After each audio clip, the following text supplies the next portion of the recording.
Dear friends, brothers and sisters, आप सबों को प्रभु यीशु मसीह के नाम में शालोम।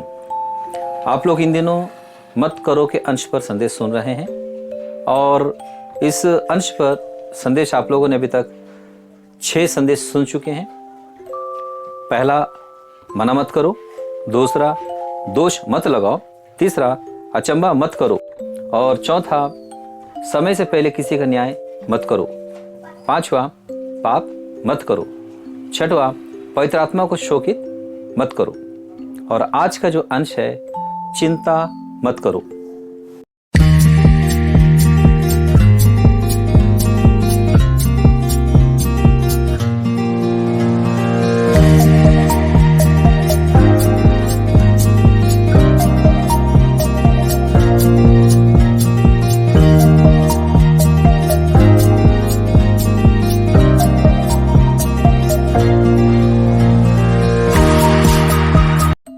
आइए हम चिंता मत करो के अंश पर ध्यान करने के लिए वचन निकाल लेते हैं। फिलिपियों के पत्री 4 अध्याय का 6वां वचन। इसमें क्या लिखा हुआ, मैं पढ़ रहा, ध्यान दें। किसी भी बात की चिंता मत करो, परंतु हर बात में तुम्हारे निवेदन, प्रार्थना और विनती के द्वारा धन्यवाद के साथ परमेश्वर के सन्मुख उपस्थित किए जाएं। चिंता का मतलब है एक व्यक्ति निराश हो जाना, उदास हो जाना और हताश हो जाना। चिंता कैसा होता है बोलने से, बिना विराम के होने वाली परेशानी। जैसे मान लो एक कुत्ता रात भर चिल्ला रहा हो, बिना रुके आवाज कर रहा हो, या एक कुत्ता जो रात भर खटर खटर करके दांतों से किसी चीज को काट रहा हो, या वह अपने नाखूनों से दरवाजे को या गेट को बराबर वो खरोच रहा हो, तो आवाज जैसे आती रहती कानों में, बिना रुके आवाज आती रहती है, तो कैसा लगता है? चिंता वैसा ही होता है। वैसा ही चिंता एक व्यक्ति को परेशान करता है। चिंता किसी भी व्यक्ति को अच्छा नहीं लगता, क्योंकि किसी व्यक्ति को चिंता हो जाता है तो उसके काम में बाधा पड़ती है, परेशानी होती है, दिक्कत होती है, काम में विलंब होता है, सही समय पर परिणाम नहीं ला सकते और ध्यान भटकता है और किसी भी काम में कॉन्सेंट्रेशन वो नहीं कर सकता। यहाँ तक कि उसे व्याकुलता होती रहती है। जिस चीज की वो चिंता करते हैं वो बार बार याद आता है, बार बार याद आता है, और उसे चैन नहीं मिलता और रात को ठीक से नींद भी नहीं आती। खाना खाते समय चिंता होता है, पानी पीते समय चिंता होता है, और जब जब उस चीज की याद आती है तब तो चिंता होता ही है, पर रात को भी चैन से वो व्यक्ति सो नहीं सकता। तो फिर क्या करें? चिंता से निपटने के लिए क्या उपाय है? क्या कोई व्यक्ति है जो चिंता करके उस चिंता पर जय पा सकता है? इसका उत्तर है जी नहीं। कोई भी व्यक्ति चिंता करके उस चिंता पर जय नहीं पा सकता। चिंता करके उस चिंता किए हुए काम में सही रिजल्ट ला ही नहीं सकता। किसी चीज की चिंता करके उस जिस विषय में चिंता किए हैं उसका सही जैसा वो चाहते हैं वैसा परिणाम नहीं ला सकता। चिंता एक दलदल के समान है। कोई व्यक्ति दलदल में खड़े होकर अपने पैर चलाए और दलदल से बाहर निकलना चाहे, वो नहीं निकल सकता। चिंता एक मकड़ी के जाल के समान है, जिसमें कोई कीड़ा फंस जाता है तो कितना भी वो छटपटा ले, उसे बाहर नहीं निकल सकता। चिंता एक ऐसा पावर है जो माइंड को सुस्त कर देता है, बॉडी में बीमारी भी ला सकता है और आत्मा में भी दिक्कत उत्पन्न करता है, आत्मा को भी शोकित कर सकता है। कोई व्यक्ति चिंता में फंसा हुआ हो तो उस व्यक्ति के जीवन में परमेश्वर का वचन भी फल नहीं सकता। आइए हम एक वचन देखते हैं जो हमारे प्रभु यीशु मसीह ने चिंता के विषय में कही थी। मत्ती रचित सुसमाचार का 13वां अध्याय का 22वां वचन मैं पढ़ रहा हूं, ध्यान दें। जो झाड़ियों में बोया गया वह यह है, जो वचन को सुनता है पर संसार की चिंता और धन का धोखा वचन को दबाता है और वह फल नहीं लाता। देखिए, चिंता करने वाले व्यक्ति के जीवन में परमेश्वर का वचन बोया भी जाए, वो फलता नहीं है।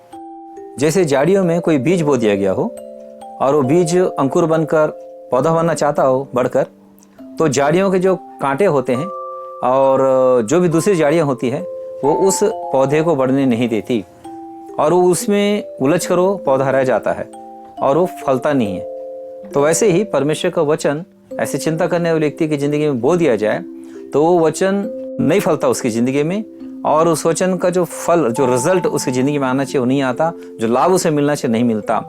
और व्यक्ति जो चिंता करने वाला व्यक्ति है, चिंता करते ही रह जाता है और ये सोचता है कि परमेश्वर का वचन भी मेरे विषय में निष्क्रिय हो गया, मेरे जिंदगी में परमेश्वर के वचन के द्वारा कोई लाभ नहीं मिला।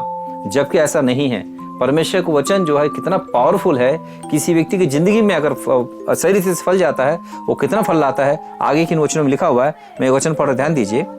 मत्ती रचित सुसमाचार का 13वां अध्याय का 23वां वचन, जो अच्छी भूमि में बोया गया यह वह है जो वचन को सुनकर समझता है और फल लाता है, कोई 100 गुना, कोई 60 गुना, कोई 30 गुना। देखिए यहाँ पर फल लाता है, चाहे वो 60 गुना हो, चाहे 100 गुना हो, चाहे 30 गुना ही क्यों ना हो, पर फल तो आया ना। पर चिंता करने वाले व्यक्ति की जिंदगी विषय में देखा जाए, वह फल आता ही नहीं है, 0 रिजल्ट। डियर फ्रेंड्स, आपने देखा कि चिंता एक व्यक्ति को कितना निष्फल कर देता है, उसे फलने नहीं देता, किसी फील्ड में सक्सेस होने नहीं देता। यहाँ तक परमेश्वर का वचन ही किसी की जिंदगी में अगर फलवंत नहीं हो पाता, तो आप सोच लीजिए कोई इस व्यक्ति के जिंदगी में कोई दूसरा अच्छा रिजल्ट कैसे आएगा, किसी काम में सक्सेस हो कैसे होगा। मेरे संदेश को सुनने वाले प्रियजनों, यदि आप लोग भी चिंताग्रस्त हैं, किसी विषय में आप चिंता कर रहे हैं, तो आप लोग से मेरा कहना यह है कि आप जिंदगी में कोई भी उपाय कर कर उस चिंता से आप मुक्त नहीं हो सकते। वो चिंता आपको खा जाएगी, आप निष्फल हो जाएंगे। तो आपको चिंता से छूटना हो तो आप दृढ़ निश्चय कर लीजिए कि आपको चिंता से छूटना ही है। और उसके बाद मेरी बातों को ध्यान से सुनिए।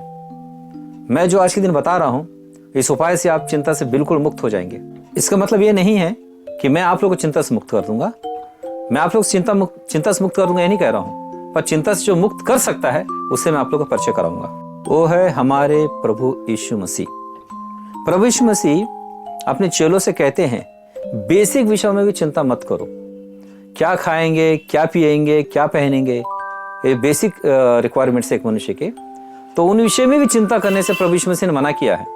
मेरे इस संदेश को सुनने वाले लोगों में से आप लोग कोई भी अगर प्रभु की सेवा करना चाहते हैं, प्रभु की सेवा के लिए यदि समर्पित हैं, या एक अच्छे विश्वासी बनना चाहते हैं, जो प्रभु को प्रसन्न करना चाहते हैं, प्रभु के द्वारा एक प्रशंसा चाहते हैं, प्रभु की दृष्टि में एक अच्छी गवाही चाहते हैं, तो आप लोगों को ये बेसिक बातों को मानना पड़ेगा। आप लोग को क्या खाएं, क्या पिएं, क्या पहने, ये चिंता को छोड़ना पड़ेगा। और उसके कारण जो धन अर्जित करके रखते हैं, उस विषय में आप लोग को सोचना पड़ेगा। मैं ये नहीं कहता कि आप लोगों के पास धन नहीं होना चाहिए, पर मेरा एक कारण यह है कि धन आप लोग का स्वामी नहीं होना चाहिए। मत्ती रचित सुसमाचार के 6वें अध्याय 24 वचन लिखा हुआ है, कोई मनुष्य 2 स्वामियों की सेवा नहीं कर सकता, क्योंकि वह एक से तो बैर और दूसरे से प्रेम रखेगा, या एक से मिला रहेगा और दूसरे को तुच्छ जानेगा। तुम परमेश्वर और धन दोनों की सेवा नहीं कर सकते।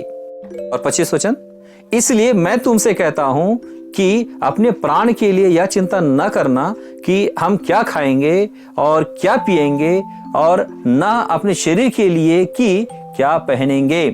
तो ये हो गया उपदेश। उपदेश देना तो बड़ा आसान है, पर हमारे प्रभु यीशु मसीह ऐसे उपदेश देंगे क्या कि केवल उपदेश देकर छोड़ दें? जी नहीं।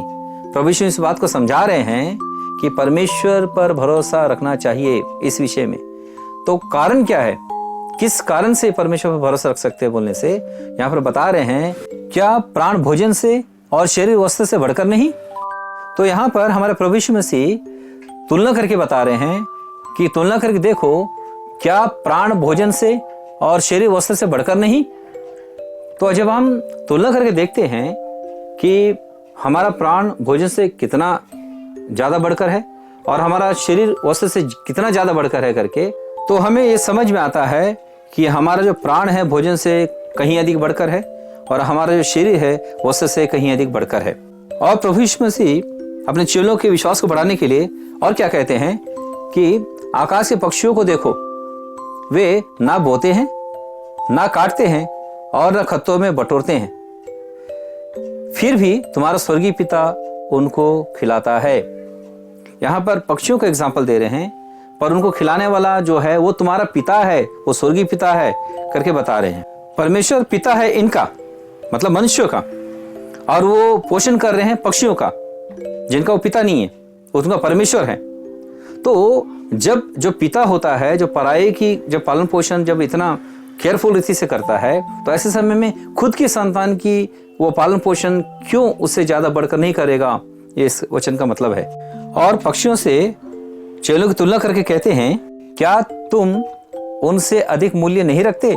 और उनकी चिंता को खत्म करने के लिए एक ठोकर लगाते हैं, चिंता के सामने मनुष्य के आयुष को रख देते हैं।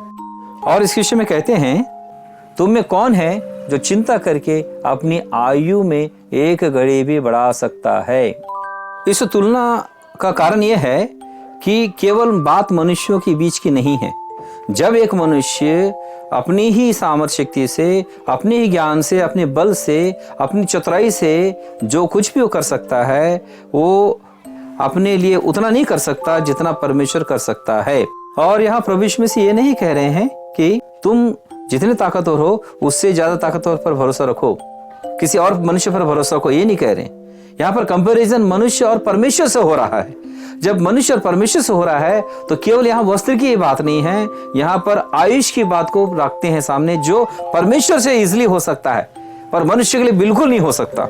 जिस अंश पर मनुष्य नाकाम हो जाता है उसी अंश को प्रभु यीशु मसीह सामने रखा, क्योंकि दुनिया में ऐसे कई लोग हैं ज्यादा वर्ष जीने के लिए नाना प्रकार के प्रयास करते हैं और विफल हो जाते हैं। और ऐसे समय में जिस विषय में मनुष्य विफल हो जाता है उसी विषय को प्रभु सामने रखते हैं कि तुम विफल हो जाते हो, तुम मनुष्य विफल हो जाते हो, पर इस जगह में परमेश्वर सफल है, परमेश्वर हाथ में है ये, और परमेश्वर चाहे तो किसी की उम्र को बढ़ा सकता है। हम जब पुराने नियम की में देखते हैं, हिजकिय्याह परमेश्वर से प्रार्थना करता है, परमेश्वर उसकी आयुष को 15 साल ऐसे बढ़ा देता है। और वस्त्रों की चिंता को दूर करने के लिए प्रभु यीशु मसीह कहते हैं 28 वचन से, और वस्त्र के लिए क्यों चिंता करते हो? जंगली शोषणों पर ध्यान करो कि वे कैसे बढ़ते हैं, वे ना तो परिश्रम करते ना काटते हैं। तो अभी मैं तुमसे कहता हूं कि सुलेमान भी अपने सारे वैभव में उनमें से किसी के समान वस्त्र पहने हुए ना था। इसलिए जब परमेश्वर मैदान के घास को, जो आज है और कल भाड़ में झोंकी जाएगी, ऐसा वस्त्र पहनाता है, तो इस रीति से हमारे प्रभु यीशु मसीह कहते कहते एक जोरदार डांट फटकार लगाते हैं और ये कहते हैं, हे अल्प विश्वासियों, तुमको वह इनसे बढ़कर क्यों ना पहनाएगा? इसलिए तुम चिंता करके यह ना कहना कि हम क्या खाएंगे या क्या पिएंगे या क्या पहनेंगे।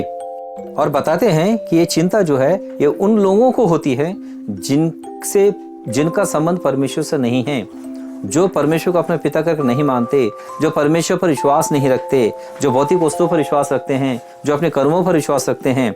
उनके विषय में लिखा हुआ है, क्योंकि अन्य जाति इन सब वस्तुओं की खोज में रहते हैं, पर तुम्हारा स्वर्गीय पिता जानता है कि तुम्हें इन सब वस्तुओं की आवश्यकता है। ध्यान दीजिए इस वचन को कि वे अन्य जातियां इन्हीं वस्तुओं की खोज में रहते हैं, मतलब वो इन्हीं वस्तुओं को खोजते रहते हैं। पर प्रभु यीशु मसीह कहते हैं अपने चेलों से, तुम इन वस्तुओं को खोजो मत, ये वस्तुएं परमेश्वर कंट्रोल में हैं, इसलिए ऐसा करो, तुम पहले परमेश्वर के राज्य और धर्म की खोज करो, तो ये सब वस्तुएं तुम्हें मिल जाएंगी। इसलिए मिल जाएंगी क्योंकि ये सारी वस्तुएं परमेश्वर के कंट्रोल में हैं। परमेश्वर जब तुम्हारा पिता है तो वो तुम्हें ये सारी वस्तुएं भी देगा, जब उसकी इच्छा के अनुसार तुम पहले उसके राज्य की धर्म की खोज करोगे तो। और यह भी बोले हैं, अतः कल की चिंता ना करो, क्योंकि कल का दिन अपनी चिंता आप कर लेगा, आज के लिए आज ही का दुख बहुत है। डियर फ्रेंड्स, यहाँ पर सिर्फ खान पान की ही बात नहीं है, पर यहाँ पर एक स्वर्गीय भेद छिपा हुआ है। जब एक व्यक्ति को जो शारीरिक होता है उसे स्वर्गीय बनाना चाहते हैं, तो ऐसे समय में जब वो स्वर्गीय राज्य की खोज करता है तो उसके लिए एक बहुत बड़ा खतरा है जो शैतान की ओर से है, क्योंकि मनुष्य शैतान को नहीं जानता, और शैतान भी मनुष्य को जब परेशान करता है तो डायरेक्टली नहीं करता, इनडायरेक्टली करता है, और किसी न किसी काम में उन्हें बिजी रखता है।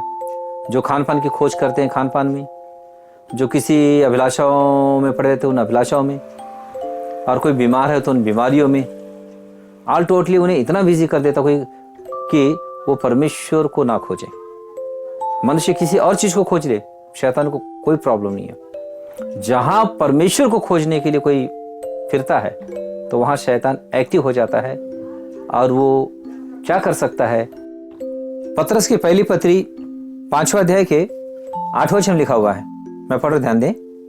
सचेत हो और जागते रहो, क्योंकि तुम्हारा विरोधी शैतान गरजने वाले सिंह के समान इस खोज में रहता है कि किसको फाड़ खाएं। अब जाहिर बात है कि शैतान किसी को फाड़ खाना चाहता है। क्यों फाड़ खाना चाहता है? क्योंकि उसे अपना दुश्मन समझता है। तो उसे जब उसे अपना दुश्मन समझता है तो उसे फाड़ खाना चाहता है। तो ऐसे समय में वो उसकी कमजोरी को खोजेगा। एक व्यक्ति की कमजोरी क्या है बोलने से? मनुष्य का शरीर है, उसके रिक्वायरमेंट्स है। तो ऐसे समय में इसी में अगर कोई सुरक्षा अपना बना ले तो फिर शैतान को अवसर नहीं मिलेगा। इसी विषय में हमारे प्रभु यीशु मसीह ने कहे। बाद के दिनों में पतरस की पत्री में भी पवित्र आत्मा ने पतरस द्वारा लिखवाया और यहाँ उपाय भी बताया कि गरजने वाले सिंह के समान जो शैतान किसको फाड़ खाएं करके खोज रहा है उसे बचें। तो कैसे बचें? तो सेम उपाय है जो हमारे प्रभु यीशु मसीह ने बताया। प्रभु यीशु मसीह जब बता रहे थे तो कह रहे थे कि पिता पर भरोसा रखो, और जहाँ पर पतरस कह रहे हैं और पतरस भी यही बात कह रहा है 6वें और 7वें वचन में, इसलिए परमेश्वर के बलवंत हाथ के नीचे दीनता से रहो जिससे वह तुम्हें उचित समय पर बढ़ाएं। अपनी सारी चिंता उसी पर डाल दो क्योंकि उसको तुम्हारा ध्यान है। जिनके विषय में परमेश्वर का ध्यान है, अब जरा सोचो उनको चिंता करने की क्या जरूरत है। पर हाँ, ये बात अवश्य है कि वो परमेश्वर पर आश्रित होना आवश्यक है। यहीं पर पतरस कहता है 8वें वचन में, सचेत हो और जागते रहो। मतलब यह है कि एक सचेत रहना है, एकदम सावधान रहना है, खुद की जिंदगी में क्या क्या घट रहा है, कैसे सिचुएशन है, दिशा किस तरफ पे ध्यान देना है। और दूसरा यह है कि जागते रहना है। जागने वाले व्यक्ति एक्शन कर पाता है। अगर कुछ घटना होता है, कुछ खतरा होता है तो अपने बचाव के लिए कुछ कर पाता है। इसका मतलब यह है। तो जागते रहते हैं तो एक्शन क्या करना है? एक्शन विषय में फिलिपियों की पत्री 4 अध्याय में लिखा हुआ है। यह वही है वचन जो बिगनिंग में हमने पढ़ा। फिलिपियों की पत्री 4 अध्याय का 6वां वचन, किसी भी बात की चिंता मत करो परंतु हर बात में तुम्हारे निवेदन, प्रार्थना और विनती के द्वारा धन्यवाद के साथ परमेश्वर के सन्मुख उपस्थित किए जाएं। तो क्या होगा? 7वें वचन से, तब परमेश्वर की शांति जो सारी समझ से परे है तुम्हारे हृदय और तुम्हारे विचारों को मसीह यीशु में सुरक्षित रखेगी। आमीन। तो dear friends, brothers and sisters, आप लोगों को चिंता से बचना है तो इन वचनों का पालन करें जो यहाँ पर लिखा हुआ है। मैं एक बार फिर से पढ़ रहा हूँ। फिलिपियों की पत्री 4 अध्याय का 4 से 7 वचन तक, प्रभु में सदा आनंदित रहो। मैं फिर कहता हूँ आनंदित रहो। तुम्हारी कोमलता सब मनुष्यों पर प्रकट हो। प्रभु निकट है। किसी भी बात की चिंता मत करो परंतु हर एक बात में तुम्हारे निवेदन, प्रार्थना और विनती के द्वारा धन्यवाद के साथ परमेश्वर के सन्मुख उपस्थित किए जाएं। तब परमेश्वर की शांति जो सारी समझ से परे है तुम्हारे हृदय और तुम्हारे विचारों को मसीह यीशु में सुरक्षित रखेंगी। आमीन।